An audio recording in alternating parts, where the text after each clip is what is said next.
Everybody. सो क्या आप ये सोच रहे हो कि आखिर महाराष्ट्र में से लॉ कैसे परस्यू किया जाए? तो उसके लिए आपको अपियर करना होगा महाराष्ट्र सीईटी एंट्रेंस एग्जाम के लिए।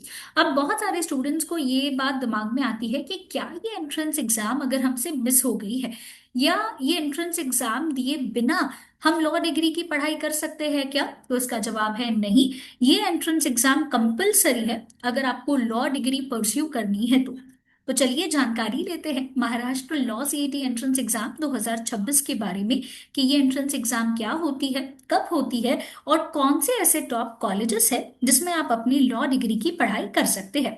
तो सबसे पहले गाइस, ये Maharashtra law CET entrance exam एक स्टेट लेवल एंट्रेंस एग्जाम है जहां पे आपको दो तरीकों के ऑप्शन मिलते हैं लॉ परस्यू करने के लिए। एक होता है 5 ईयर एलएलबी और दूसरा होता है 3 ईयर एलएलबी।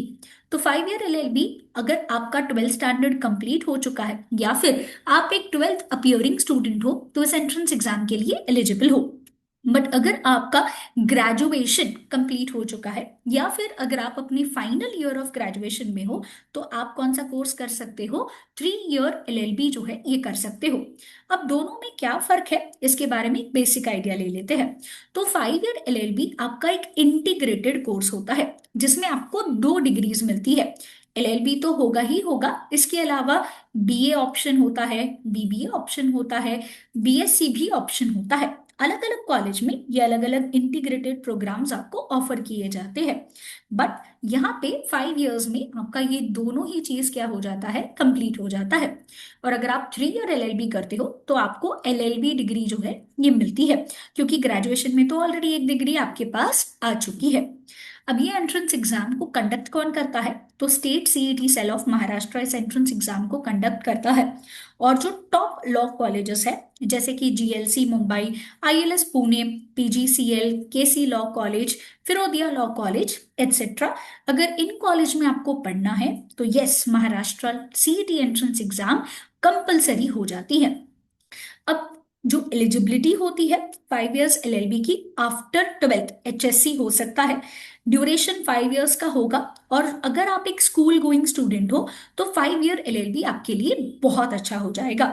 बट अगर आप इस वक्त ग्रेजुएशन परस्यू कर रहे हो तो फिर आपके लिए 3 ईयर एलएलबी कोर्स बराबर होगा। अब इसमें एज लिमिट नहीं है, ये चीज का ध्यान रखिए। मतलब अगर सपोजिंगली आपका ग्रेजुएशन या आपका 12th स्टैंडर्ड बहुत समय पहले कंप्लीट हुआ था, फिर भी आप इस एंट्रेंस एग्जाम के लिए एलिजिबल हो, क्योंकि इसमें मैक्सिमम एज लिमिट नहीं है। तो हो सकता है कि आप एक ऐसे स्टूडेंट हो जो ऑलरेडी अपना करियर बना चुके हो या फिर ऑलरेडी जो है कोई और चीज कर रहे हो और अब आपको एलएलबी डिग्री करनी है, तो भी आप इस एंट्रेंस एग्जाम के लिए क्या हो, एलिजिबल हो। टेंटेटिव डेट्स क्या है 2026 को लेकर? तो गाइस, एप्लीकेशन आपका एक्सपेक्टेड है कि स्टार्ट हो जाएगा जनवरी मंथ से, और March month usually last date होता है अप्लाई करने के लिए।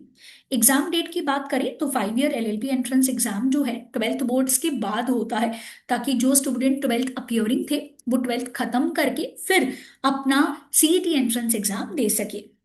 तो वो 5 year LLB entrance exam expected है अप्रैल मंथ में, और 3 year LLB entrance exam expected है मार्च के महीने में।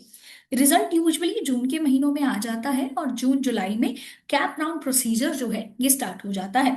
अब ये कैप राउंड क्या होता है? ये कॉमन एडमिशन प्रोसेस होता है जो ऑनलाइन मोड में होता है, जिससे आपको कॉलेजेस अलोकेट करी जाती है। तो और अगर आपको डिटेल्स चाहिए एंट्रेंस एग्जाम को लेके तो आप हमारे यहाँ पे इन कोचिंग सेंटर्स में विजिट कर सकते हो फॉर मोर डिटेल्स। अब चलिए सिलेबस को ब्रेक डाउन करके समझते हैं कि कौन से सब्जेक्ट्स होते हैं। तो देखिए, कुछ सब्जेक्ट्स कॉमन है, सिर्फ 5 इयर्स वालों को एक सब्जेक्ट एक्स्ट्रा हो जाता है, that is maths. Legal subject में आपको जो है legal terms, magazines, principle, cases related questions आते हैं। तो constitution of India, contract law जैसे टॉपिक्स आपके लिए क्या हो जाएंगे, इंपॉर्टेंट हो जाएंगे। लॉजिकल रीजनिंग आपका प्रैक्टिस वाला सेक्शन होता है जहाँ पे आपको प्रैक्टिस की बहुत ज्यादा जरूरत लगेगी, क्योंकि जो क्वेश्चंस आपको पूछे जाते हैं वो puzzle, sitting, blood relation, coding, decoding ऐसे वाले पे पूछे जाते हैं। इंग्लिश से आपको रीडिंग कॉम्प्रिहेंशंस, ग्रामर और वोकैबलरी के क्वेश्चंस आते हैं। जीके करंट अफेयर्स में स्टैटिक जीके, जिसमें हिस्ट्री, ज्योग्राफी, इकोनॉमिक्स जैसे क्वेश्चंस होते हैं।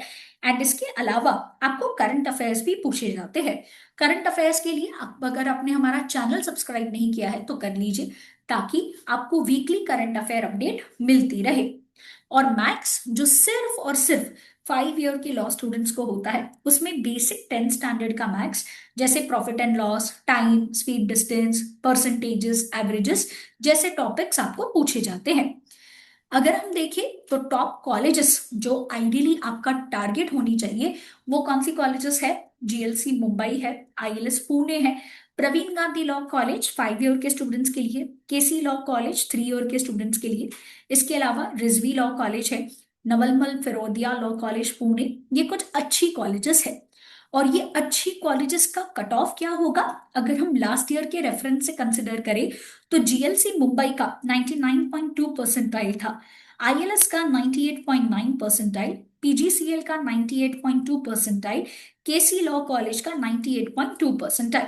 सो ये मोटा मोटी कट ऑफ होता है। सो आइडियली आपका टारगेट स्कोर क्या होना चाहिए? आउट ऑफ 120 आपका टारगेट होना चाहिए 105 आउट ऑफ 120। तब जाके आपको ये कॉलेजेस में एडमिशन आसानी से जो है ये मिल जाएगा। अब रही बात कि आखिर प्रेपरेशन कैसे करें, तो देखिए आपके एंट्रेंस एग्जाम को अभी, जब अगर आप इस वीडियो को अभी देख रहे हो तो मोटा मोटी 1 साल जो है आपके पास है अवेलेबल। तो आप आराम से प्रॉपर स्ट्रैटेजी के साथ क्या कर सकते हो, इस एंट्रेंस एग्जाम की तैयारी कर सकते हो। जहां पे जुलाई से लेके सितंबर मंथ तक आप अपना बेसिक्स क्या कर सकते हो, स्ट्रॉन्ग कर सकते हो, जहां पे आप नए नए कंसेप्ट सीखोगे, चीजों को समझोगे। उसके बाद जो जो टॉपिक्स आपने किए हैं उसकी भर भर के प्रैक्टिस करना, बिकॉज आपका पूरा पेपर एमसीक्यू बेस्ड है। तो प्रैक्टिस करना बहुत इंपॉर्टेंट होता है एमसीक्यू फॉर्मेट में। तो अक्टूबर से दिसंबर आप रिवीजन के साथ साथ क्या करोगे, प्रैक्टिस करोगे। उसके बाद यहाँ पे प्रैक्टिस होने के बाद मॉक टेस्ट सॉल्व करेंगे, क्योंकि मॉक टेस्ट में यहाँ पे बहुत जरूरी है 120 क्वेश्चन 120 मिनट में सॉल्व करने हैं। और देखिए सारे क्वेश्चन को अब एक बार में पढ़ लिया, समझ में आ गया, आंसर मार्क कर लिया, ऐसा पॉसिबल नहीं है। तो हमारा टारगेट ये होना चाहिए कि हम पेपर टाइम से पहले सबमिट कर दें, मतलब उसको सॉल्व कर ले, ताकि हमें थोड़ा समय मिल सके वो चीजें गो थ्रू करने के लिए, जहां पे हमें डाउट था वो क्वेश्चंस को वापस से एक बार देखने के लिए, जहां पे हमें कंफ्यूजन था कि कौन सा ऑप्शन बेटर होगा या कौन सा ऑप्शन ज्यादा राइट होगा। फिर जाके और थोड़ा रिवीजन हो सकता है। यहाँ पे मैंने इसलिए ये बफर टाइम रखा हुआ है, क्योंकि अगर आप एक ऐसे स्टूडेंट हो जिसका 12 स्टैंडर्ड का बोर्ड का एग्जाम है, तो आपको थोड़ा सा बफर पीरियड भी चाहिए। एक टिप देती हूँ, डेली बेसिस पे अगर 2-3 घंटे की पढ़ाई की और मंथली बेसिस पे एमसीक्यू प्रैक्टिस किए, तो डेफिनेटली आप इस एंट्रेंस एग्जाम को बहुत अच्छे से क्या कर पाओगे, क्रैक कर पाओगे। तो बिना कोई देरी से फटाफट से अपनी प्रिपरेशन स्टार्ट कर दीजिए विद बी एडुकेयर, जहां पे हमारे offline coaching centres Ghatkopar and Dombivli में है। और अगर आप लोग मुंबई में नहीं रहते हो या आपके लिए क्लासरूम कोचिंग डिफिकल्ट है, तो आप हमारा ऑनलाइन लाइव बैच ज्वाइन कर सकते हो, जहां पे घर बैठे बैठे आप अपने एंट्रेंस एग्जाम की तैयारी कर सकते हो। और अगर आप सेल्फ स्टडी करना चाहते हो तो फिर आप वीडियो रिकॉर्डेड लेक्चर्स के थ्रू भी अपनी पढ़ाई कर सकते हो।